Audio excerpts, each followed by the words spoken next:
오늘은 느헤미야 1장부터 7장에 있는 말씀을 가지고 함께 하나님께서 우리에게 주신 그 말씀이 무엇인가를 살피고 은혜를 받는 귀한 시간 될 수 있길 바랍니다. 오늘 말씀은 느헤미야가 어떤 과정을 거쳐서 성벽을 재건하게 되었는가, 그 내용을 담고 있습니다. 아닥사스다 왕 제20년 BC 445년경에 페르시아 왕의 술관원으로 있었던 느헤미야는 동생 하나니를 통해서 예루살렘의 형편이 어떠한지를 듣게 됩니다. 우리가 읽었던 1장 2절에 있는 말씀을 보시게 되면, 내 형제들 가운데 하나인 하나니가 두어 사람과 함께 유다에서 내게 이르렀기로 내가 그 사로잡힘을 면하고 남아있는 유다와 예루살렘 사람들의 형편을 물은즉 그들이 내게 이르되 사로잡힘을 면하고 남아있는 자들이 그 지방 거기에서 큰 환난을 당하고 능력을 받으며 예루살렘 성은 허물어지고 성문은 불탔다 하는지라. 그러니까 예루살렘의 그 형편을 느헤미야가 듣게 됩니다. 그러니까 예루살렘에서 지금 어떤 일이 벌어지고 있는 것입니까? 그 백성들이 지금 고통을 당하고 있는 것입니다. 그리고 성문은 회파되고 성전에서 제대로 하나님을 예배하는 그런 일들이 이루어지지 않고 있다라고 하는 이야기를 느헤미야가 듣게 된 것입니다. 그리고 하나님 앞에 간절히 기도하고 느헤미야는 왕의 허락을 얻어 12년 동안 유다 총독으로 임명되고 예루살렘으로 다시 돌아오게 됩니다. 그때가 BC 444년이었습니다. 이스라엘은 세 차례에 걸쳐서 포로에서 귀환하게 되는데 1차 포로 귀환은 수르바벨의 지도하에서 BC 538년에 있었고요. 그 다음에 2차 포로 귀환은 에스라의 지도하에서 BC 458년에 있었습니다. 그리고 그로부터 14년이 지난 후인 BC 444년에 느헤미야의 지도하에 3차 포로들이 귀환을 하게 된 것입니다. 서두에서 말씀드렸던 것처럼 느헤미야가 이렇게 귀환한 목적은 무엇이었습니까? 무너진 성벽을 재건하고 하나님을 제대로 예배하기 위함이었다라고 하는 것입니다. 1장부터 7장까지의 내용을 우리 같이 살펴보도록 하겠는데요. 어떤 과정을 거쳐서 이 성벽이 재건되었는가 우리가 같이 보기를 원합니다. 먼저 1장 1절에 3절에 있는 말씀을 다시 보게 되면 지금 그들 가운데 형편이 어떠한지를 우리에게 말씀해 주고 있지 않습니까? 방금 읽었던 것처럼 큰 환난을 당하고 있다는 것이에요. 그 예루살렘에 있는 사람들이 큰 환난을 당하고 능력을 받으며 예루살렘 성은 허물어지고 성문은 불탔다라고 하는 그 정황들을 느헤미야의 동생인 하나니를 통해서 예레미야가 듣게 되었던 것입니다. 이런 소식을 듣게 되었을 때에 느헤미야가 어떻게 반응하게 되는가를 보게 되면 4절에 있는 말씀을 읽어보겠습니다. 같이 한번 읽어볼까요? 시작. 내가 이 말을 듣고 앉아서 울고 수일 동안 슬퍼하며 하늘의 하나님 앞에 금식하며 기도하여, 지금 하나님께 금식하여 수일을 울면서 기도하고 있는 이 느헤미야의 모습을 우리에게 보여주고 있는 것입니다. 느헤미야는 지금 나름대로 성공한 사람이었어요. 지금 페르시아 왕의 술관원으로서, 그러니까 이 포로 가운데 있었던 자들 가운데 어떻게 보면 굉장히 성공한 사람이라고 볼 수 있는 것입니다. 이 느헤미야가 지금 술관원으로 있는데 지금 예루살렘에서 들려온 그 소식으로 인하여서 지금 무엇을 하고 있습니까? 수일 동안 슬퍼하며 금식하며 하나님 앞에 기도를 하고 있다라고 하는 것입니다. 느헤미야의 마음 속에는 늘 무엇이 있었습니다? 그러니까 동족을 향한 마음이 있었다는 것이에요. 그리고 하나님 나라에 대한 그런 관심을 가지고 있었다는 것입니다. 그러니까 느헤미야 정도 되면 나름대로 이 바벨론이라고 한 나라에서 이방인으로서 성공하고 출세했으면 어떻게 하면 이 자리를 잘 유지할 것인가? 이 자리를 계속해서 유지하는 데 있어서 필요한 것이 무엇인가? 왕의 신임을 끊임없이 얻어야 된다라고 하는 이런 생각에 집중할 수 있었는데 느헤미야는 그러지 않았어요. 동족이 당하는 어려움을 가지고 하나님 앞에 울며 금식하며 기도하고 있습니다. 하나님 나라가 위축되는 것처럼 보이는 그 현상들을 바라보며 하나님께 기도하고 있는 느헤미야의 모습을 우리에게 보여주고 있는 것입니다. 우리의 기도 제목은 대체로 어떻습니까? 육체의 필요를 위하여, 내가 잘 되고 내가 좀 성공하고 내 길이 열려지는 이런 문제를 놓고서 우리가 기도하고 있지는 않습니까? 우리의 기도의 스케일을 넓히시기 바랍니다. 이렇게 내 문제뿐만 아니라 내 문제를 놓고서 기도하는 것도 너무 중요하지만 정말 우리 하나님의 자녀들이 해야 될 것이 무엇인가? 우리 공동체를 위해서 기도하는 것입니다. 나보다 연약한 자들을 위해서 기도하는 것. 우리 하나님께서 그것을 기뻐하신다라고 하는 것입니다. 느헤미야처럼 나 자신의 문제에 너무 집중하지 마시고요. 우리의 시야를 넓혀서 하나님께서 우리에게 주신 그 기도의 특권들을 마음껏 발휘하며 삶을 살아가시는 저와 성도 여러분 모두가 되시기를 바랍니다. 그렇다면 느헤미야가 기도한 그 기도의 대상, 그러니까 하나님을 어떻게 인식하고 느헤미야가 기도를 하게 되었는가? 5절에 있는 말씀을 볼까요? 이르되 하늘의 하나님 여호와 크고 두려우신 하나님이요, 하늘의 하나님께 기도를 하고 있습니다. 일반적으로 이 땅에 있는 것들은 어떻습니까? 아주 제한적이고 이 땅에서 일어나는 그런 모든 현상들은 우리가 충분히 예측하고 그리고 우리가 알 수 있는 그런 경험할 수 있는 그런 세계에 있는 것들이라고 우리가 볼 수가 있겠죠. 다시 말씀드리면 느헤미야가 하늘의 하나님께 기도한다라고 하는 것은 이 땅에 있는 것들에 제한되지 않고 그 초월적인 존재로서 이 땅에 있는 것들에 대해서 다 알고 계실 뿐만 아니라 그것을 처리할 수 있으며 그것을 해결할 수 있는 능력을 가지고 계신 그 하나님께 기도하고 있는 것입니다. 그러니까 느헤미야가 아무리 생각해봐도 지금 예루살렘 성이 협파되고 그 자기 동족들이 고난을 당하고 어려움을 당하고 있는 문제를 해결할 방법이 없는 거예요. 그래서 그가 집중하고 있는 것이 무엇입니까? 하늘에 계신 하나님, 가능성 제로의 상태에서도 문제를 해결할 수 있는 능력을 가지고 계신 하나님, 전능하신 하나님, 초월해 계신 그 하나님께서는 이 문제를 해결할 수 있습니다. 이런 확신과 믿음을 가지고 하나님 앞에 기도를 하고 있는 느헤미야의 모습을 보여주고 있는 것입니다.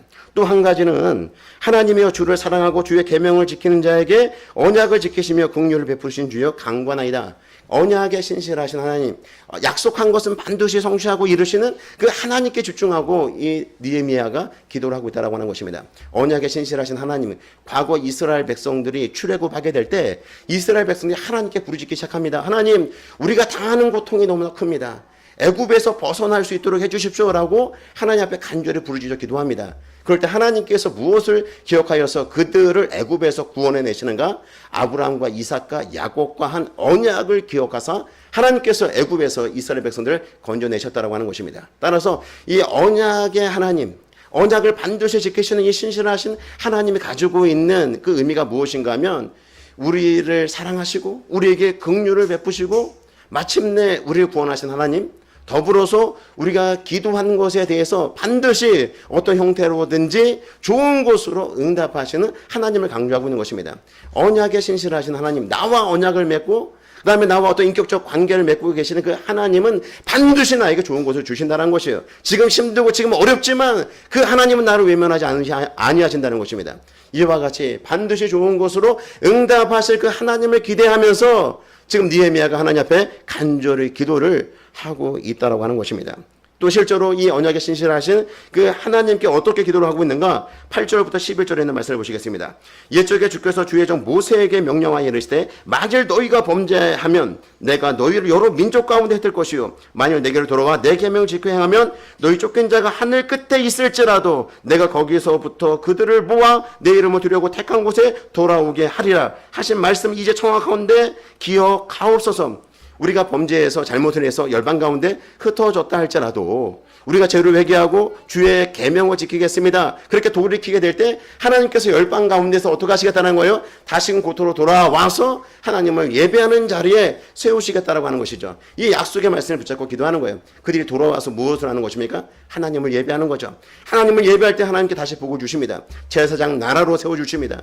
그리고 거룩한 백성이 되어서 복을 받아 누리게 하시고 그 복을 흘려보내는 축복의 통로가 되게 하신다는 것입니다. 이 약속의 말씀, 이 언약의 말씀을 기억하며 하나님 앞에 간절히 부르짖어 기도하는 것입니다. 하나님, 이제 언약에 신실하신 하나님, 내가 올려드리는 이 기도를 들어서 응답해달라는 것입니다. 10절에 보게 되면 이들은 주께서 일찍이 큰 권능과 강한 손으로 구속하신 주의 종들이요 주의 백성입니다. 애굽에서 언약에 신실하신 그 하나님께서 과거 아브라함과 이삭과 야곱과 한 그 약속을 기억하여서 이스라엘 백성들을 구원하신 그 하나님의 백성들이 오니 그 하나님을 믿고 의지하며 간절히 기도하오니 우리를 다시 한번 주의 백성으로 새롭게 해달라고 하나님 앞에 간절히 기도하고 있는 것이죠. 11절에 볼까요? 주여 구하오니 귀를 기울이사 종의 기도와 주의 이름을 경외하기를 기뻐하는 종들의 기도를 들으시고 오늘 종이 형통하여 이 사람들 앞에서 은혜를 잊게 하옵소서 하였더니 그때 내가 왕의 술관원이 되었느니라.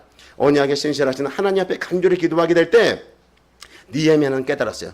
내가 이 페르시아에서 술관원이 된 이유가 무엇인지를 기도하는 가운데 발견한 것입니다. 기도하는 가운데 나의 사명이 무엇인지를 느헤미야가 발견하게 되었다고 하는 것입니다. 느헤미야는 처음부터 고국에 있는 그런 어려운 사정들을 자신이 해결하려고 하는 그런 마음이 있지는 않았을 거예요. 그러나 언약에 신실하신 그 하나님을 바라보면서 그런 고국에 있는 문제를 놓고서 기도하게 될 때 내가 술관원이 된 것은, 내가 왕의 채찍권에서 어떤 왕의 술을 관리하는 그런 직분자가 된 것은 바로 이 어려운 예루살렘의 어려운 이 문제를 해결하기 위해서 하나님께서 나를 세우셨다라고 하는 그런 확신을 갖게 되었다라고 하는 것입니다. 이렇게 느헤미야는요 기도의 사람이었습니다. 인생 가운데 있는 그런 문제들을 바라볼 때 느헤미야는 그냥 할 수 없는 것들을 포기하고 안 되는 것들은 덮어두는 사람이 아니었고 모든 인생의 문제를 하나님께로 가지고 나와서 기도하는 사람이었다는 것입니다. 누구에게 기도합니까? 하늘의 하나님, 이 땅에 존재하는 어떤 유한한 존재와는 다른 초월한 곳에 계신 하늘에 계신 하나님, 가능성 제로의 상태에서도 일하시고 전능하신 그 하나님, 그리고 언약에 신실하여서 우리를 사랑하시고 우리에게 긍휼을 베푸신 그 하나님께 간절히 기도하고 있다고 하는 것이죠. 반드시 우리의 기도에 응답하시는 그 하나님을 집중하고 기도하고 있는 느헤미야의 모습을 우리에게 보여주고 있는 것입니다. 성도 여러분, 우리가 어떻게 기도해야 될 것입니까? 느헤미야처럼 우리 하나님께서 반드시 우리에게 좋은 것을 주신다, 반드시 하나님께서 우리에게 응답하신다, 이런 확신을 가지고 하나님 앞에 간절히 기도하며 나갈 수 있는 저와 성도 여러분 되시길 바랍니다. 물론 우리의 삶의 육체의 필요도 하나님께 구해야 됩니다. 그것을 구하지 말라는 것이 아닙니다. 그러나 기도의 스케일을 우리가 넓혀서 하나님을 더욱더 사랑하고 하나님 나라와 내 주변에 죽어가는 영혼들을 위해서 기도한다라고 한다면 더 의미 있는 것이 아니겠습니까? 그냥 이 땅에 우리가 태어나서 살 때 그냥 나만 잘 먹고 잘 사는 것이 목적이 되어서 삶을 살아간다면 그처럼 의미 없고 그처럼 비참한 삶이 어디 있겠습니까? 나로 인해서 다른 사람들이 복을 받아 누리고 나로 인해서 다른 사람들이 행복해진다고 한다면 그것이야말로 가장 복된 삶인데, 하나님께서 우리에게 어떤 특권을 주셨다? 기도할 수 있는 특권을 주신 것입니다. 다른 사람을 위하여서, 내 옆에 있는 지체들을 위하여서 기도할 수 있는 그 특권을 우리에게 주셨다라고 하는 것입니다.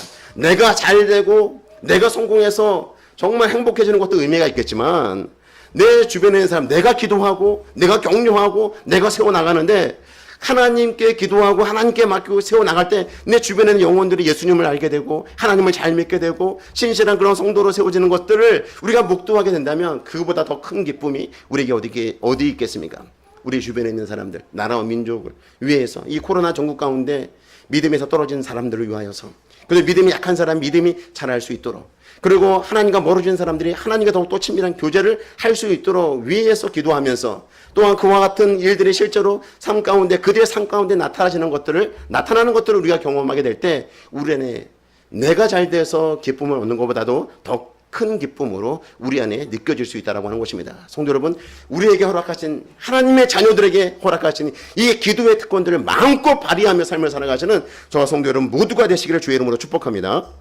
이렇게 하나님 앞에 간절히 기도할 때 하늘에 계신 하나님, 언약에 신실하신 그 하나님 앞에 기도하게 될 때 하나님께서 어떤 방식으로 응답하시는가, 2장 1절부터 좀 보겠습니다. 2장 1절에 있는 말씀, 1장 1절부터 제가 읽어드리겠습니다. 아닥사스다 왕 제20년 니산월에 왕 앞에 포도주가 있기로 내가 그 포도주를 왕에게 드렸는데 이전에는 내가 왕 앞에서 수심이 없었더니, 그러니까 왕에게 포도주를 그러니까 왕의 마신 그런 포도주를 관리하는 사람이라고 하는 것은 그 당시 어떤 음독 사건들이 굉장히 많았던 거죠. 그러니까 왕을 독살하기 위해서 음식에다 독을 타거나 술에다 독을 타는 그런 일들이 있었기 때문에 왕의 어떤 술 관원으로 있다라고 하는 것은 왕의 최측근으로서 왕의 신임을 한 몸에 갖고 있었던 사람이라고 볼 수가 있는 것입니다. 그러니까 왕은 이 술관원의 어떤 표정만 봐도 지금 상태가 어떠한지를 알고 있는 거죠. 이게 안 좋은 상황인지 좋은 상황인지 충분히 가늠할 수 있는 거예요. 그리고 왕의 채찍근이었기 때문에 이 술관원은 왕 앞에서 얼굴에 수심이 가득하거나 근심 있는 얼굴을 보이게 되면 왕의 그 사람을 해고시킬 수 있는 것이고, 그리고 더 강도가 높으면 죽일 수도 있는 거죠. 그런데 수심이 가득한 상태로 왕 앞에 서게 된 것입니다. 느헤미야는 오랜 시간 기도를 하면서 4개월 남짓 정도 기도하면서 어떤 생각을 가지고 있었어요? 어떻게 하면 그 예루살렘에 그 무너진 그 성벽들을 재건할 수 있을 것인가, 그리고 능욕을 당하고 환난 가운데 있는 그 동족들을 어떻게 위로할 수 있는가, 이런 부분에 골똘히 생각하면서 하나님 앞에 기도를 하다 보니까 왕 앞에 섰는데도 불구하고 수심이 가득한 얼굴로 서게 되었다라고 하는 것이죠. 2절에는 말씀 볼까요? 왕이 내게 이르시되 내가 병이 없거늘 어찌하여 얼굴에 수심이 있느냐, 이는 필연 내 마음에 근심이 있음이로다 하더라. 그때 내가 크게 두려워할 수밖에 없는 거죠. 왕 앞에서 수심이 가득한 얼굴로 섰으니 왕이 내가 내 앞에 이렇게 수심이 가득한 이유가 무엇이냐, 근심이 가득한 이유가 무엇이냐, 이렇게 묻게 될 때 야, 이제 내가 죽게 되었다, 이런 생각이 들지 않겠습니까? 그래서 왕을 크게 두려워했다라는 것입니다. 3절에는 말씀을 볼까요? 왕께 대답하되 왕은 만세수를 하옵소서, 내 조상들의 묘실이 있는 성읍이 이제까지 황폐하고 성문이 불타싸우니 내가 어찌 얼굴에 수심이 없사오리까 하니, 지금 내 얼굴에 수심이 있는 이유, 그리고 내가 이렇게 근심하는 이유를 왕에게 그대로 직언을 하고 있는 것입니다. 지금 예루살렘 성문이 불탔고, 그 다음에 예루살렘 성이 회파된 그 상태에 있고, 그 다음에 형제들이, 동족들이 지금 고난을 당하고 있는 이 모습들을 생각하게 될 때 내 마음에 근심이 있는 것이 당연합니다. 왕에게 그렇게 직언을 하고 있는 것입니다.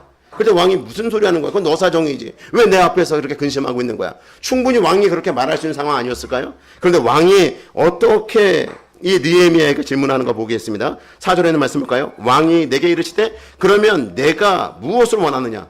왕이 묻고 있는 거야. 네가 원하는 게 뭐야? 이렇게 묻고 있는 거예요. 해고시키지 않았어요? 그를 죽이지 않았어요? 네가 원하는 게 뭐냐라고 묻고 있는 것입니다. 평상시 이 왕과 이 느헤미야의 관계가 얼마나 신뢰가 돈독했는지를 보여주고 있는 것입니다. 근심에 찬 얼굴로 와서 사정을 듣고 난 다음에 왕은 네가 원하는 것이 무엇인가를 묻게 됩니다. 그럴 때 느헤미야가 어떻게 하는가 볼까요? 내가 원하는 것이 네가 무엇을 원하느냐 하시기로 내가 곧 하늘의 하나님께 묵도하고 그 짧은 시간 하나님 앞에 기도하고 있는 느헤미야의 모습이죠. 그러니까 여기서 오랜 시간 기도하는 것이 아니라 짧게 묵도하고 있는 거예요. 왕에게 어떤 말을 해야 될지 하나님 앞에 간구하고 있는 것입니다. 기도하고 이제 왕에게 대답을 하는 것입니다. 5절에 볼까요? 왕에게 아뢰되 왕이 많이 좁게 여기시고 종이 왕의 목전에서 은혜를 얻어 싸우면 나를 유다 땅 나의 조상들의 묘실에 있는 성읍에 보내어 그 성을 건축하게 하옵소서 하였는데, 성을 건축할 수 있도록 나를 보내달라는 것이에요. 지금 느헤미야가 어떤 직분을 가지고 있다고요? 술관원으로 있었어요. 왕의 측근으로서 왕을 보좌하는 사람이었습니다. 왕이 마시는 그 술과 음식을 관장하는 사람이었었어요.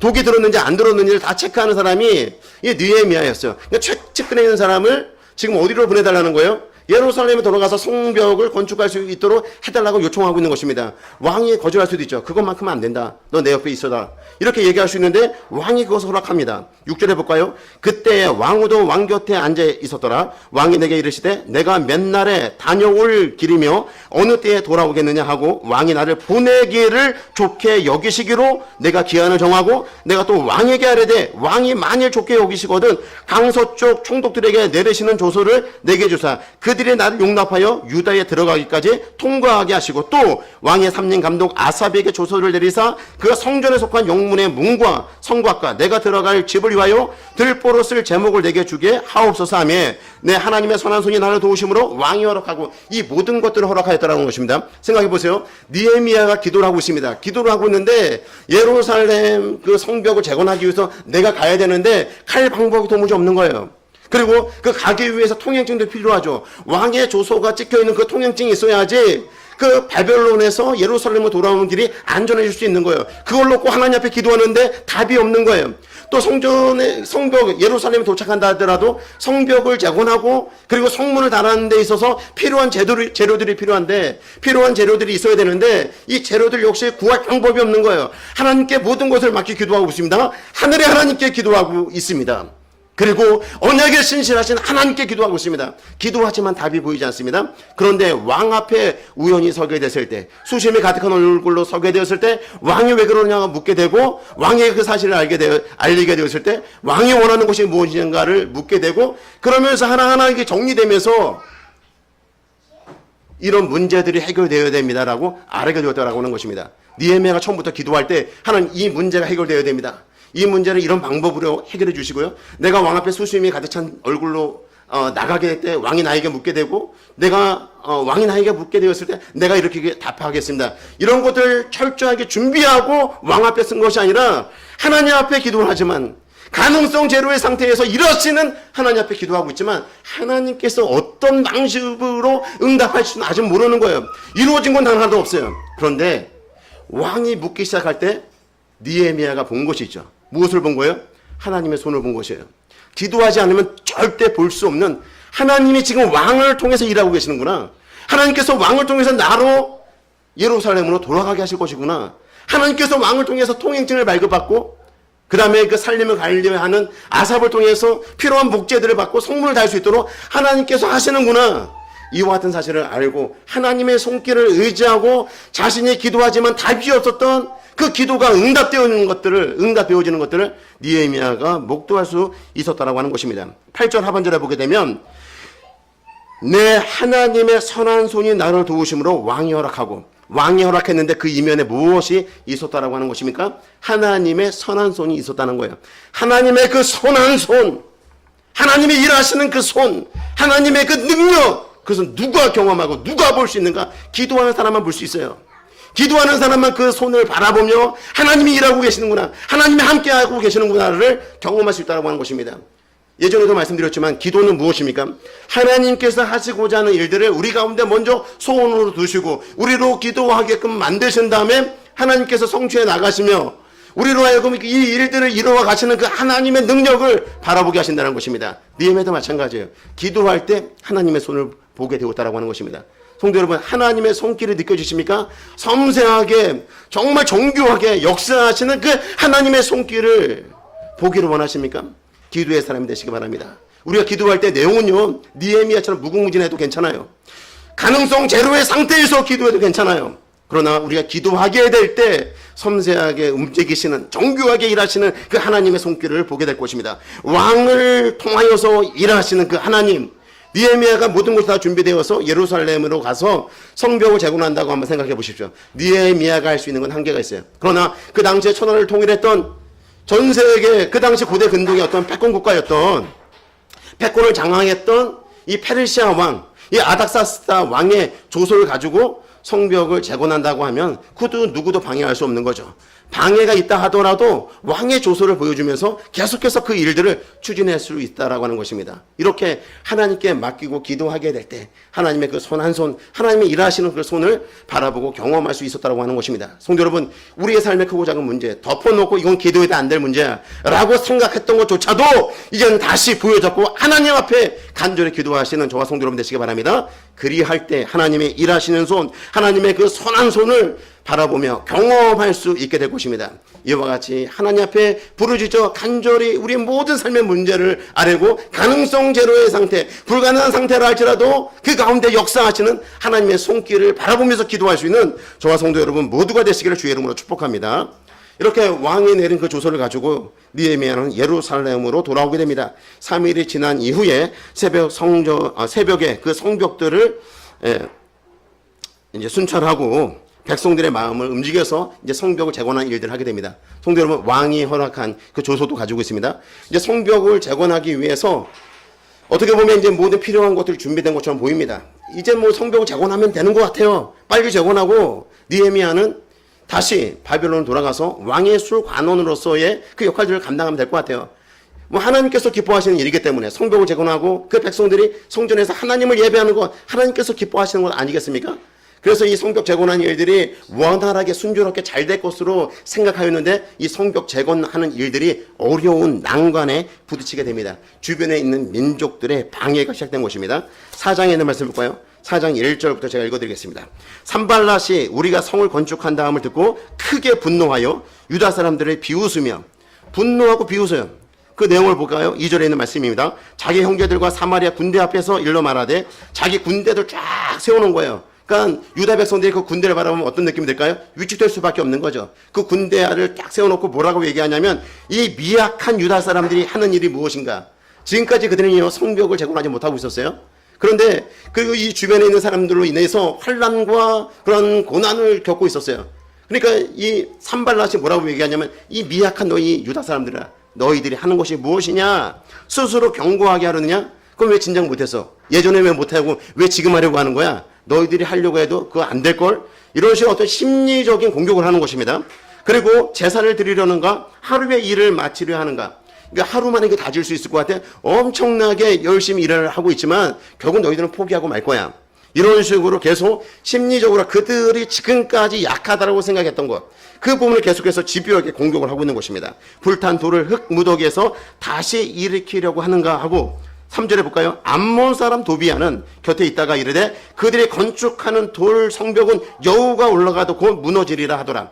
여우가 올라가도 무너질 수밖에 없는 그 성벽, 그렇게 허약한 성벽, 지금까지 너희들의 삶이 그러하지 아니하였느냐? 너희들이 열심히 하려고 했으면 과거에도 됐을 텐데 과거에도 못한 거 보니까 앞으로 너희는 이 성벽을 재건하는 일들을 완성할 수 없을 거야. 여우가 올라가도 그 성벽 무너질걸. 이런 식으로 그들 스스로도 약한 그런 상태에 있었는데, 그러나 그 느헤미야의 그 동료로 지금 성벽을 재건하고 있는데, 이런 군사들을 데리고 와서 심리적으로 공격을 하다 보니까 이 유다 백성들이 심히 약해질 수밖에 없었던 것입니다. 그런데 그들이 성벽 재건을 계속해서 하는 모습이 나타나고 있습니다. 6절에 있는 말씀 볼까요? 4장 6절입니다. 이에 우리가 성을 건축하여 전부가 연결되고 높이가 절반에 이르렀으니 이는 백성이 마음대로 일을 하였습니다. 포기하지 않고 있습니다. 그런 심적인 공격을 하게 될 때 우리는 포기하게 되죠. 열심히 신앙생활 하려고 할 때 나 이제부터 하나님 제대로 믿을 거야. 그리고 이제 제대로 내가 하나님을 사랑하고 예배드리면 말씀대로 살아갈 거야. 이렇게 내 주변에 있는 사람들에게 이야기를 하면 뭐라고 얘기를 해요? 옛날처럼 해. 뭐 네가 열심히 해봤자 얼마나 더 할 수 있어. 이제 예배 중심의 삶을 산다고, 말씀의 중심의 삶을 산다고, 이제 하나님을 사랑하고 삶을 산다고, 넌 그렇게 하지 못할 거야. 내가 과거의 너를 알고 있거든. 주변 사람들이 이렇게 심리적으로 공격을 하게 되면 어떻게 돼요? 그래, 나 그렇게 하지 못하지. 그래, 내가 무슨 열심히 내가 주를 섬긴다고, 열심히 내가 신앙생활을 한다고, 난 제대로 못할 거야. 이러면서 포기하는 경우들이 많이 있다는 거예요. 그런데 이 느헤미야는 포기하지 않아요. 이에 우리가 성을 건축하여 전부가 연결되고, 그런 심리적인 그런 공격들이 있었음에도 불구하고 이 성벽이 지금 어떻게 됐다는 것이에요? 중간중간 끊어져 있는 부분이 다 연결되어 있다는 것이에요. 뿐만 아니라 그 높이가 절반에 이르렀으니, 높이도 이제 성벽이 완성되기까지는 이제 50% 정도 남아있는 거예요. 그러니까 절반에 이르기까지 그들이 쉬지 않으며 계속해서 일을 하는 모습을 보여주고 있는 것입니다. 이렇게 될 수 있었던 비결이 무엇인가? 이런 대적들의 어떤 심적 공격이 있을 때 너는 잘하나 너나 똑바로 해 이렇게 상대방의 비방에 똑같은 방법으로 응수하면서 비방한 것이 아니라 절대 비방하지 않아요. 비방하고 조롱하고 분노하는 그들 앞에 느헤미야와 그 백성들이 했던 방법은 하나님께 기도하는 것이었습니다. 4절에 있는 말씀을 읽어드리겠습니다. 우리 하나님이여 들으시옵소서. 우리가 업신여김을 당하나이다. 원하건대 그들이 욕하는 것을 자기들의 머리에 돌리사 노략거리가 되어 이방에 사로잡히게 하시고 주 앞에서 그들의 악을 덮어두지 마시며 그들의 죄를 도말하지 마옵소서. 용서하지 말라는 거예요. 그들이 건축하는 자 앞에서 주를 노하시게 하였음이니이다 하고 하나님 앞에 간절히 기도하고 있습니다. 기도하고 있어요. 기도할 때 우리가 하던 일을 포기하지 않습니다. 누가 비방을 하고 누가 심리적으로 우리를 공격하여서 우리를 넘어뜨리려고 할 때 우리가 일일이 대응할 필요가 없어요. 우리는 그 문제를 누구에게 맡기면 되는 것입니까? 하나님께 맡기면 되는 거예요. 하나님께 기도하는 거예요. 너는 해도 안 돼. 네가 뭘 잘한다고. 이렇게 비방하는 사람들의 소리를 듣고 그 소리를 내가 깊이 묵상하고 나를 좌절시키고 내가 하던 일들을 내려놓고 포기하는 것이 아니라 그 문제를 그대로 가지고 누구 앞으로 나갑니까? 하나님 앞으로 나가서 기도한다는 것이에요. 느헤미야가 기도할 때 포기하지 않습니다. 성도 여러분, 우리가 하는 대부분의 많은 일들을 우리가 끝까지 밀고 나가지 못하는 이유가 무엇입니까? 포기하는 이유가 무엇입니까? 많은 복병들이 있기 때문에 그렇다는 것이에요. 그런데 우리가 기도하고 하나님께 맡기고 나가게 될 때 우리를 비방하는 자도 하나님께 맡기고 우리를 조롱하는 자도 하나님께 맡기고 심리적으로 우리를 위축시키는 자들도 하나님께 맡기고 기도함으로 나가게 될 때 우리는 포기하지 아니하고 우리가 해야 될 우리 인생의 목표를 향해서 우리가 달려나갈 수 있게 된다라고 하는 것입니다. 사단은 끊임없이 우리가 넘어진 부분을 기가 막히게 알아요. 그래서 그 넘어진 부분을 공격합니다. 나의 약점을 집요하게 물고 늘어져요. 그럴 때 우리가 하나님 앞에 기도를 하는 것입니다. 기도를 할 때 우리는 우리 인생의 목표, 인생의 가치 있는 것들을 포기하지 아니하고 그것을 달성하기까지 우리가 최선을 다하여 삶을 살아갈 수 있게 된다고 하는 것입니다. 성도 여러분, 여러분 삶 가운데 하나님께서 여러분에게 주신 비전, 여러분 인생의 목표가 있다고 한다면 하나님께 기도함으로 하나님께 맡기고 나아감으로 포기하지 않는 인생이 되시기 바랍니다. 포기하지 않냐 그 목표를 이루기까지 최선을 다하는 저와 성도 여러분 되시기 바랍니다. 그러기 위해서 절대적으로 필요한 것이 무엇입니까? 하나님께 맡기는 거예요. 내가 일일이 대응하는 것이 아니라 하나님께 맡기고 기도하는 것이 너무너무 중요하다는 것입니다. 그럴 때 이제 대적들이 다 제거된 것처럼 보이잖아요. 이제 성벽이 다 연결되고 성벽의 절반을 이제 쌓아 올라갔으니까 이제 나머지 쌓아 올라가는 일만 하면 될 것 같은데 대적은 여전히 있습니다. 7절에는 말씀 볼까요? 산발락과 도비아와 아라비아 사람들과 암몬 사람들과 아스로 사람들이 예루살렘 성이 중수되어 그 허물어진 틈이 메꾸어져 간다함을 듣고 심히 분노하여 이제 동서남북의 대적들이 다 함께 일어납니다. 일어날 뿐만 아니라 8절에 볼까요? 그들이 다 함께 연합하여서 꾀하기를 예루살렘으로 가서 치고 그것을 요란하게 하자 하기로 이제 직접적인 물리적인 공격을 통해서 그 성을 짓지 못하도록 위협하자는 거예요. 그 성을 짓지 못하도록 막자라는 거예요. 이런 일들이 계속해서 일어나게 됩니다. 그럴 때 다시 이 느헤미야는 어떤 방법을 선택하게 되는가? 9절에 있는 말씀 볼까요? 우리 하나님께 기도하며 또 하나님께 기도해요. 아니 대적이 적었을 때는 하나님께 기도했더니 하나님께서 포기하지 아니하고 이 성벽을 짓는 일들을 하도록 하셨는데, 그런데 그렇게 기도하고 일일이 대응하지 않았더니 이제 더 많은 대적들이 몰려오는 거야. 더 많은 대적들이 몰려와서 이제 물리적으로 공격을 하려고 하는 것입니다. 그럴 때도 느헤미야는 변함없어요. 방법은 다 하나밖에 없어요. 의외로 우리의 신앙생활하는 것이 어렵지 않습니다. 아주 심플합니다. 기도해야 될 자리에서 기도하면 되는 것입니다. 느헤미야가 하나님 앞에 기도합니다. 기도하게 될 때 이제 그들은요, 기도하는 것으로 그치지 아니하고 이제 그들로 말미암아 파수꾼을 두어 주야로 방비하였다. 이제 파수꾼을 세워서 주야로 방비합니다. 과거에는 왜 못했을까요? 과거에는 힘이 없었어요. 대적들이 두려웠어요. 충분히 파수꾼을 세워서 방비할 수 있었는데 힘이 없었던 것이에요. 영적으로 그들은 무능력했던 것입니다. 대적 앞에서 위축되고 그들 두려워서 아무것도 할 수가 없었던 것입니다. 그런데 기도하니까 달라져요. 기도하니까 하나님이 함께 하심이 느껴지고요. 기도하니까 하나님께서 공급하시는 힘을 경험할 수 있었다는 것입니다. 그래서 과거에는 파수꾼을 주야로 세우지 아니하고 방비하지 아니하였는데 이제 기도하다 보니 하나님이 함께 하심을 경험하게 되고 하나님의 힘을 공급받게 되니까 이제 파수꾼을 세워서 대적들을 방비하려고 하는 그런 노력들을 하고 있는 이스라엘 백성들의 모습을 보여주고 있는 것입니다. 어떤 사람이 이렇게 얘기해요. 기도만 하면 되냐? 행동을 해야지. 기도만 하면 문제가 달라지냐? 움직여야지. 이런 말을 하는데 저는 기도가 곧 힘이라고 생각합니다. 기도하기 시작하면 하나님이 일하기 시작합니다. 기도하기 시작하면 하나님께서 우리의 힘을 공급하십니다. 이들이 파수꾼을 세우고 방비할 수 있었던 이유가 무엇이에요? 기도할 때 하나님 주신 그 힘을 공급받았기 때문에 파수꾼을 세울 수 있었다고 하는 것입니다. 기도하면 하나님께서 우리에게 힘을 공급하십니다. 기도하면 하나님께서 우리에게 지혜를 주십니다. 기도하면 하나님께서 이제 대적을 두려워하지 아니하고 당당히 맞설 수 있는, 대적 뒤에 있는 그 하나님을 바라볼 수 있는 그런 시야를 우리 가운데 확보할 수 있도록 만들어 주신다는 것이에요. 그래서 기도가 중요한 것이에요. 기도만 하면 되냐? 이런 사람들이 기도하지 않는 사람들이 확률이 더 높아요. 기도하면 됩니다. 기도하면 하나님께서 우리에게 힘을 주십니다. 기도하면 살아계신 하나님을 바라보게 됩니다. 기도하면 대적들 더 이상 두려워하지 않게 됩니다. 기도하면 어떻게 지혜롭게 대처해야 될지 지혜를 하나님께서 우리에게 공급하신다는 것이에요. 이뿐만 아니라 이 대적들의 그 공격 계속해서 진행될 때 느헤미야는 한 손에는 무기를 두고 다른 손으로는 성벽을 재건하도록 합니다. 그래서 이 성벽들이 점점 이게 쌓아 올라가게 되는 그런 모습들을 보여주고 있는 것입니다. 성도 여러분, 기도가 힘입니다. 기도가 하나님의 능력입니다. 기도하게 될 때 살아계신 하나님을 바라보게 될 것입니다. 그 하나님의 도우심으로 더 이상 대적들을 두려워하지 않게 돼요. 여러분 가운데 여러분을 두렵게 만들고 여러분 삶들을 위축시키는 것들이 무엇이 있습니까? 바라만 보면 괜히 그 사람 앞에 작아지고 그런 존재들이 있다라고 한다면 하나님 앞에 기도하시기 바랍니다. 그럴 때 파수꾼을 세우고 방비하고 당당히 설 수 있게 하실 것이며 그 내가 두려워하는 그 존재에 대해서 더 이상 두려워하지 않도록 우리 하나님께서 만드실 것입니다. 기도만 하면 된다고요? 기도만 하면 뭔가 달라지냐고요? 기도하면 달라집니다. 기도하면 변화가 일어나기 시작합니다. 기도하면 두려움이 사라지기 시작합니다. 우리 하나님께 모든 것을 맡기고 기도하는 그 하나님이 주신 그 지혜를 가지고 이제 더 이상 넘어지지 말고 더 이상 포기하지 말고 승리하는 삶을 목적을 향해서 달려가는 저와 성도 여러분 모두가 되시기를 주의 이름으로 축복합니다. 이렇게 외부의 적들에 대해서는 잘 방비를 하였는데 이 내부의 문제가 또한 발생을 하게 된 것이에요. 내부에는 어떤 문제가 있었는가? 5장 1절부터 볼까요?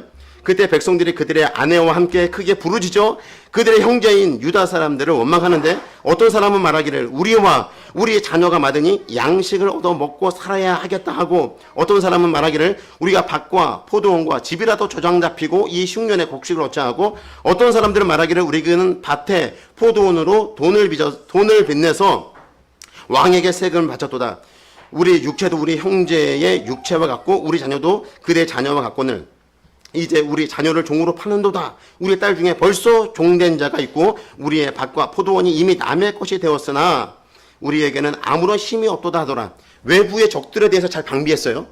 외부의 어떤 심리적인 공격, 물리적 공격들에 대해서는 그들 철저하게 준비하고 기도하면서 하나님께서 공급하신 힘으로 그들을 몰아내고 그들을 대적할 수가 있었는데 알고 보니까 이 내부에도 문제가 발생하고 있었던 것이에요. 근데 이 내부의 문제는 어제 오늘의 이야기가 아닌 거죠. 오랫동안 있었던 것인데 성벽을 재건하는 그들 가운데에서도 이런 것들이 이제 드러나기 시작하면서 어떻게 보면 이제 기도하는 그 공동체의 암적인 존재와 같은 것들, 암적으로 이렇게 썩어져 가는 것들이 이제 드러나기 시작한 거죠. 과거에는 그것을 손볼 엄두도 내지 못했는데, 이제 기도하면서 힘이 생기다 보니까 그 안에는 어떤 구조적인 문제들에 대해서 드러내고 수술하고자 하는 그런 마음들이 그 공동체 안에 생겼다는 것입니다. 그 문제들을 보게 되면은 지금 흉년이 들었던 것이에요. 흉년의 때에 모든 것을 저당 잡히게 돼요. 밭과 포도원, 집도 저당 잡히고 곡식을 얻게 되고, 또 어떤 사람들은 밭과 포도원을 포도원으로 빚을 내어서 뭐 세금을 내는 사람도 있고, 어떤 사람은 빚을 갚지 못하여서 자신의 딸을 종으로 파는 이런 문제들이 생긴 것이에요. 그런데 이런 문제들의 어떤 주도적인 역할을 했던 사람들이 누구였는가? 그 당시에 예루살렘 공동체 안에서도 기득권층들이 있었다는 것이에요. 뭐 민장이라든지 백성의 어떤 장로라든지 대표라든지, 그리고 귀족들이라든지 이런 사람들은 이 흉년의 때에 고리대금으로 저당을 잡고 그 다음에 곡식을 내어주는, 그러면서 이 흉년의 때도 더욱더 부자가 되는 그런 현상들이 나타나게 되었다는 것입니다. 유다 공동체의 문제점이 무엇이냐면 빈익빈, 부익부, 못 사는 사람 찢어지게 못 살고, 가난한 사람, 부자들은 더 부자가 되는 이런 현상들, 어떤 구조적인 그런 문제들이 이 공동체 안에 있었다라고 하는 것입니다. 그럴 때 느헤미야가 이 문제를 어떻게 해결하는 것을 보겠습니다. 6절, 7절에 있는 말씀을 보겠습니다. 내가 백성의 부르짖음과 이런 말을 듣고 크게 노하였으나, 7절에 깊이 생각하였다라고 하는 것은 하나님과 깊이 있는 내용이 있는 교제를 통해서 하나님과 논의하였다라고 하는 것과 같습니다. 귀족들과 민장들을 꾸짖어 그들에게 이르기를 너희가 각기 형제에게 높은 이자를 취하는도다 하고 대회를 열어 그들을 쳐서, 10절도 보겠습니다. 이제 느헤미야가 대안을 제시하는 겁니다. 10절에 보게 되면 나와 내 형제와 종자들도 역시 돈과 양식을 백성에게 구워 주었거니와 우리가 그 이자를 받기를 그치자. 이제 이자 받지 말자. 동족들에게 무엇인가 빌려주었을 때 그것에 대한 이자를 받지 말자. 그건 성경에서 명하고 있는 말씀이기도 합니다. 11절을 보겠습니다. 그런즉 너희는 그들에게 오늘이라도 그들의 밭과 포도원과 갓나몬과 집이며 너희가 구워준 돈이나 양식이나 새 포도주나 기름의 100분의 1을 돌려보내라 하였더니, 이자로 받은 것을 어떻게 하는 것이에요? 다시금 돌려보내라. 지금 이자를 받았던 거 다 돌려줘라. 그렇게 명령을 내리고 있는 것이고요. 12절에 보게 되면 그들이 말하기를 우리가 당신의 말씀대로 행하여 돌려보내고 그들에게서 아무것도 요구하지 아니하리이다 하기로 내가 제사장을 불러 그들에게 그 말대로 행하겠다 맹세하게 하고. 그러니까 뭘 얘기하고 있습니까? 그들이 다 돌려보내고 더 이상 이자를 받지 않겠다라고 이야기할 때, 그들이 그런 결단을 내리게 될 때 느헤미야가 맹세를 하도록 시켰다는 것이야. 맹세를 하도록 시킨 이유가 무엇인가 하면 인간의 죄성, 인간의 연약함이 이 일을 또 반복할 수 있기 때문에 부자된 자들이, 귀족된 자들이, 그리고 민장들이 얼마든지 이와 같은 어려운 상황에 직면하게 될 때 고리대금으로 또다시 그런 곡식을 빌려주고, 그리고 그들의 밭과 그리고 그들의 집을 저당 잡을 수 있는 그런 가능성들이 농후했기 때문에 느헤미야가 그들에게 맹세를 시킨 것이었습니다. 그리고 13절에 볼까요? 내가 옷자락을 털며 이르기를 이를 말대로 행하지 아니하는 자는 모두 하나님이 또한 이와 같이 그 직과 산업에서 털어버리실지니 그는 곧 이렇게 털려서 빈손이 될지로다 하며 회중이 다 아멘하고 여호와를 찬송하고 백성이 그 말한 대로 행하였느니라. 느헤미야가 말한 대로 그 내부적으로 빈익분 부익부, 그 내부 어떤 구조적인 문제 이런 것들을 해결해 나가는 그런 모습들을 보여주고 있습니다. 무엇보다 느헤미야가 이렇게 제안하게 될 때 백성들이 따라왔던 이유가 무엇입니까?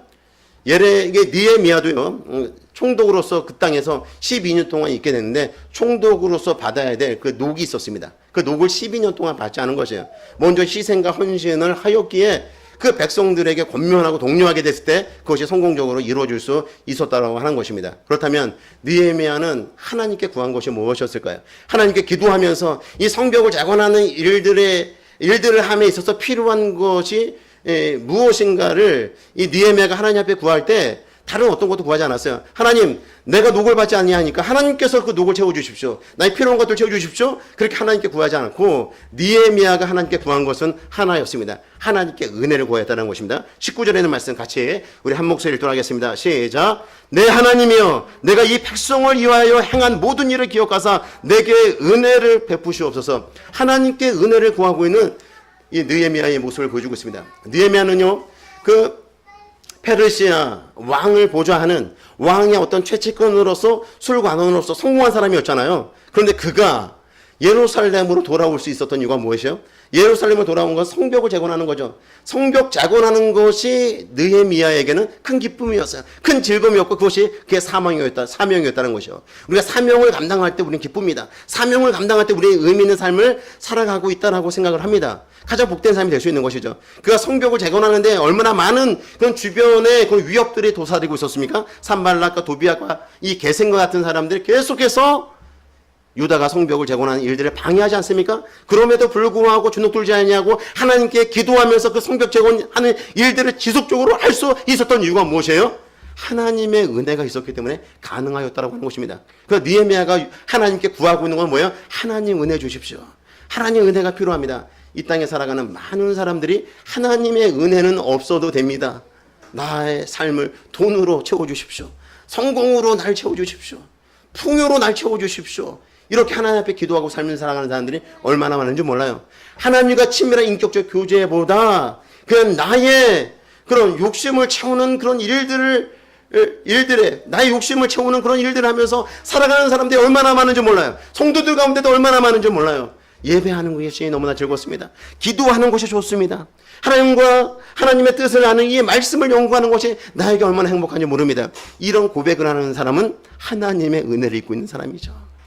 저와 성도 여러분들도 이렇게 하나님의 은혜를 충분히 받아 누리는 그런 삶을 살아가시기 바랍니다. 이 땅에 있는 것들로는 우리 안에 그 내면의 그런 공허함, 미래를 알 수 없는 그런 불안함, 이런 것들을 채워줄 수가 없어요. 전능하신 하나님, 가능성 제로의 상태에서 일하시는 그 하나님이 우리 안에 들어와서 우리와 함께 동행하는 것을 우리가 경험하게 될 때, 우리가 그 하나님의 놀라운 은혜를 맛보며 삶을 살아가게 될 때 세상과는 간고도 없고 우리 구속한 주만 바라보면서도 행복하다, 이렇게 말할 수 있다고 하는 것입니다. 느헤미야는 하나님의 은혜를 구하고 있어요.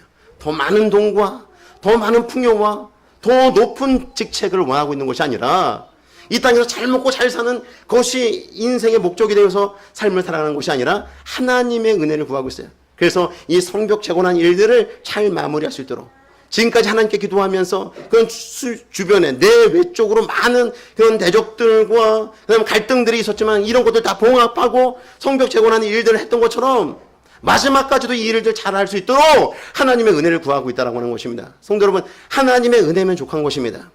우리가 살아가는 데 있어서 제일 필요한 것이 하나님의 은혜인 줄로 믿습니다. 날마다 하나님의 은혜를 구하고 그 은혜를 누리며 복된 삶을 살아가시는 저와 성도 여러분 모두가 되시기를 주의 이름으로 축복합니다. 이렇게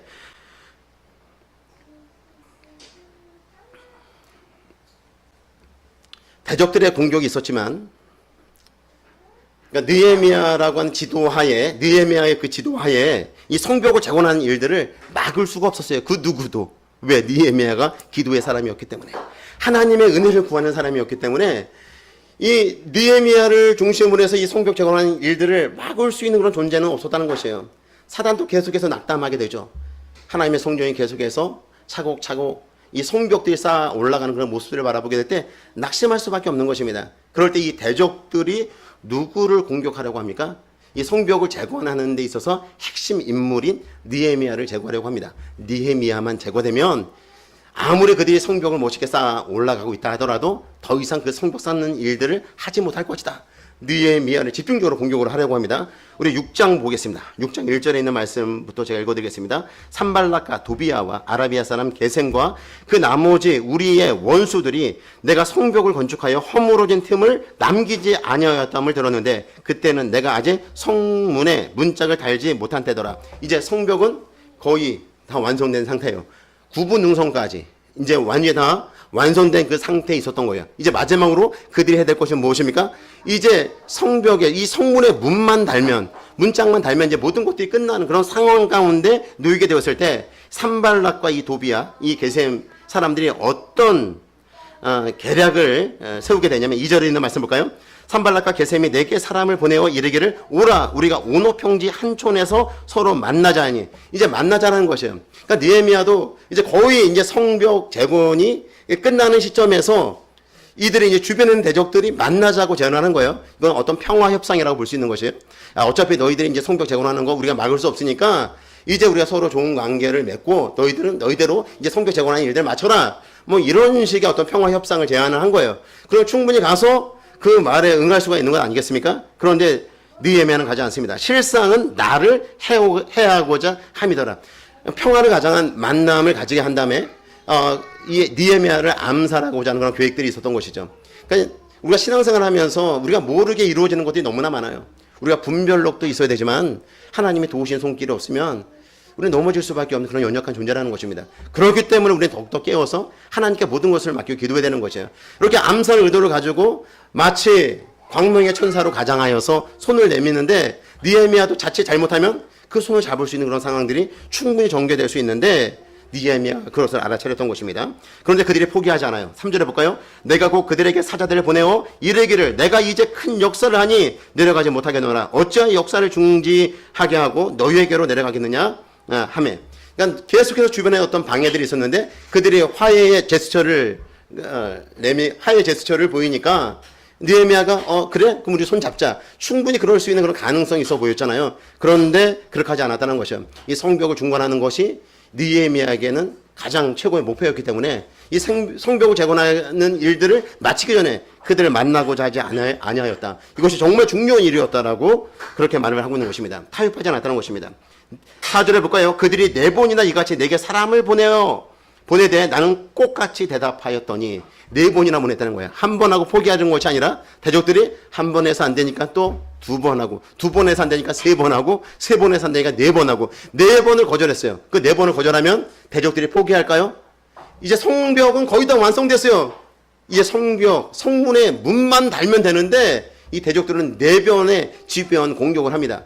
만나자고 타협을 하자고 제안을 하는데 느헤미야는 끝까지 거절해요. 이런 거절할 수 있는 영적 분별력은 어디서 온다 생각하세요?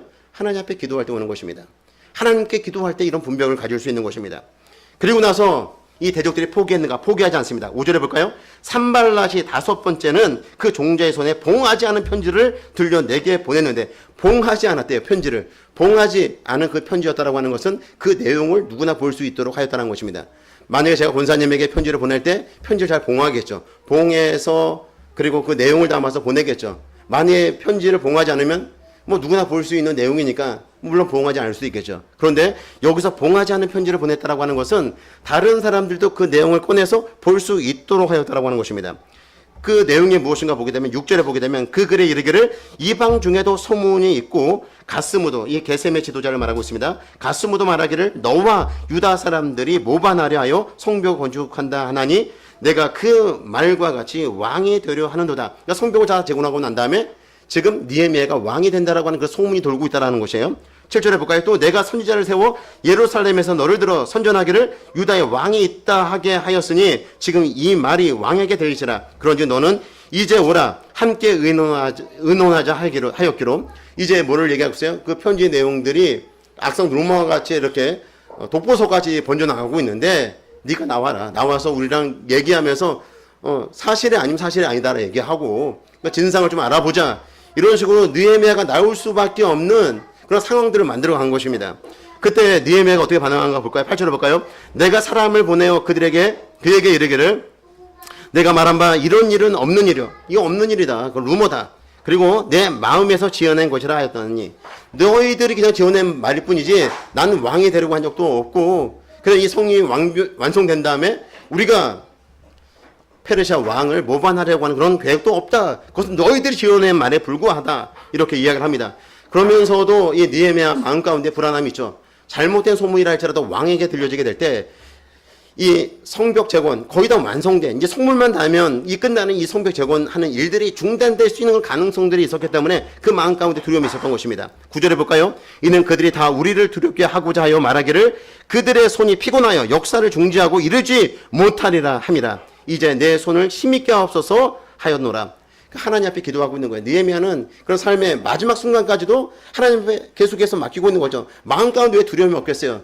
악성 루머를 퍼뜨려서 느헤미야의 의지를 꺾어버리려고 할 때 성벽 재건되는 일들이 중단되는 그런 위기를 맞닥뜨리게 될 때 이 거의 다 마무리됐잖아요. 그런데 그런 루머로 인해서 중단되게 되면 이건 말도 안 되는 것이니까 느헤미야가 두려울 수밖에 없었던 것입니다. 그럴 때 하나님께 기도하고 있어요. 내 손을 힘있게 하옵소서. 하나님께 끝까지 있게 기도로서 맡기고 있는 느헤미야의 모습을 보여주고 있는 것입니다. 이렇게 대적들의 문제들을 정리한 것 같았는데 한 가지 더 있었습니다. 그 10절에 있는 말씀 볼까요? 이후에 무에 다벨의 손자 들라야의 아들 스마야가 두문무출하기로 내가 그 집에 가니. 그러니까 이 스마야라고 하는 사람, 이 사람 선지자이면서 제사장이었는데 이 사람과 이 느헤미야는 친분 관계가 있었던 것 같아요. 가까운 사람이었던 것 같아요. 두문무출 나타나지 아니하니까 그의 집에 찾아갑니다. 느헤미야가. 그리고 찾아갔을 때 이 스마야가 뭐라고 얘기하냐면 그가 이르기를 그들이 너를 죽이러 올 터이니 대적들이 죽이러 온다는 것입니다. 우리가 하나님의 전으로 가서 외소 안에 머물고, 이 외소라고 하는 것은 성소로 말하고 있습니다. 제사장들만이 들어갈 수 있는 곳인데 그곳에 머물고 그 문을 닫자. 저들이 반드시 밤에 와서 너를 죽이리라 하기로 이와 같은 예언을 한 거예요. 대적들이 너를 밤에 와서 죽이려고 한다. 그러므로 너는 성소에 들어가서, 외소에 들어가서 제사장만이 들어갈 수 있는 곳이지만 그곳에 들어가서 피하고 있어라. 목숨을 유지하라. 생명을 유지하라. 이렇게 스마야가 제안을 한 것입니다. 근데 그렇게 하게 될 때 어떤 문제가 발생하게 되냐면 느헤미야는요 정치 지도자였습니다. 평신도와 같은 사람이었습니다. 예, 제사장은 정치 지도자가 아니라 종교 지도자였죠. 그러니까 이 정치 지도자가 제사장들만이 들어갈 수 있는 이런 성소에 들어가게 되면 율법을 어기는 거죠. 그것도 자기 생명을 유지하기 위해서 성소에 들어간다라고 하는 것은 그것을 만약에 일반 유다 백성들이 알게 된다고 한다면 이 느헤미야의 명예에 심각한 손상을 입히는 거죠. 그러니까 이 스마야를 통해서 무엇을 하려고 했던 것이냐면 이 느헤미야의 명예를 실추시키려고 했던 것입니다. 그런데 이 스마야는 어떤 사람이었는가? 12절에 있는 말씀을 볼까요? 깨달은즉 그는 하나님께서 보내신 바가 아니라 도비야와 산발랏에게 뇌물을 받고 내게 이런 일을 예언함이라. 결국 느헤미야는 외소에 들어가지 않죠. 11절에 있는 말씀을 보게 되면 내가 이르기를 나 같은 자가 어찌 도망하며 나 같은 몸이면 누가 외소에 들어가서 생명을 보존하겠느냐. 나는 들어가지 않겠노라 하고. 또 13절 보겠습니다. 그들이 뇌물을 준 까닭은 나를 두렵게 하고 이렇게 함으로써 범죄하게 하고 악한 말을 지어 나를 비방하려 함이었느니라. 그러니까 생명을 보존하기 위해서 말씀드렸던 것처럼 성소에 들어가게 되면 하나님의 율법을 어기는 것이 된다. 그러니까 심각한 이 느헤미야의 명예를 실추시키는 것이고 지금까지 이스라엘 백성들과 함께 그가 희생과 헌신을 하면서 잘 달려왔는데 이제 성전 문짝만 달면 되는 성벽에 있는 문짝만 달면 되는 이 상황 가운데에서 어떤 심각한 문제가 발생할 수 있는 그런 우려가 있었던 것입니다. 이런 것들 다 조정했던 것이죠. 결국 이 모든 유혹을 다 물리치게 되고 15절 16절의 말씀 같이 우리 한 목소리를 들어가겠습니다. 시작. 성벽 역사가 52일 만인 엘루럴 25일에 끝나매 우리의 모든 대적과 주위에 있는 이방 족속들이 이를 듣고 다 두려워하여 크게 낙담하였으니 그들이 우리 하나님께서 이 역사를 이루신 것을 알매니라. 이렇게 기도하면서 성벽을 드디어 52일 만에 완공을 하게 됩니다. 그 오랜 시간 동안에 짓지 못했던 그 성벽, 주변의 대적들의 방해에 의하여서 짓지 못했던 이 성벽, 느헤미야가 와서 며칠 만에 52일 만에 그 성벽이 완공되고 이제 대적했던 그 대적자들이 어떻게 했다? 크게 두려워하고 크게 낙담을 하였다. 이렇게 말씀하고 있습니다. 그리고 대적들이 이 모든 공사가 누가 한 것임을 하나님께서 하신 것임을 그들이 알게 되었다라고 말씀을 하고 있습니다. 느헤미야가 이렇게 성벽을 제대로 채울 수 있었던 것은 그가 포기하지 아니하고 하나님께로부터 힘을 공급받고 이 성벽을 완공할 수 있었던 것은 철저하게 하나님을 의지하고 하나님을 붙잡고 하나님께 기도한 결과로서 얻게 된 열매였다라고 하는 것을 우리에게 알려주고 있습니다. 성도 여러분, 우리가 기도하게 될 때 포기하지 않습니다. 우리가 기도하게 될 때 하나님의 힘을 공급받게 됩니다. 우리가 기도하게 될 때 우리가 지금까지 두려워했던 그 대적을 더 이상 두려워하지 않게 될 것입니다. 그리고 하나님께서 우리에게 주신 그 선한 목표, 선한 목적을 이루며 복된 삶을 살아갈 수 있도록 만들어 주실 것입니다. 여러분의 삶은 어떻습니까? 지난날의 삶들을 우리가 반추해 보면서 내 삶이 어떠한가? 패배주의, 계획했지만 이루지 못한 것들로 인하여서 패배주의로 점철된 우리의 삶이 아닌가 다시 한번 점검해 보시기 바랍니다.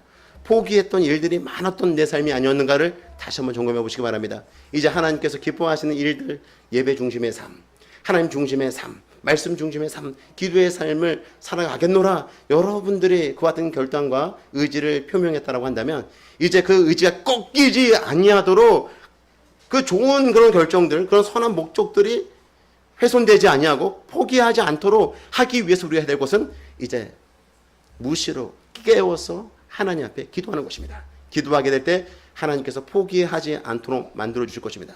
그리고 하나님께서 힘을 공급하여 주실 것입니다. 말씀드렸던 것처럼 대적을 더 이상 두려워하지 않도록 만들어 주실 것이며 우리의 내 선한 계획을 가지신 하나님의 뜻대로 그 목적한 바를 반드시 이루는 삶이 되는 줄을 믿습니다. 한 주간 우리 하나님 앞에 철저하게 모든 것을 맡기고 기도하는 복된 삶을 살아가시는 저와 성도 여러분 모두가 되시기를 주의 이름으로 축복합니다. 기도하시겠습니다.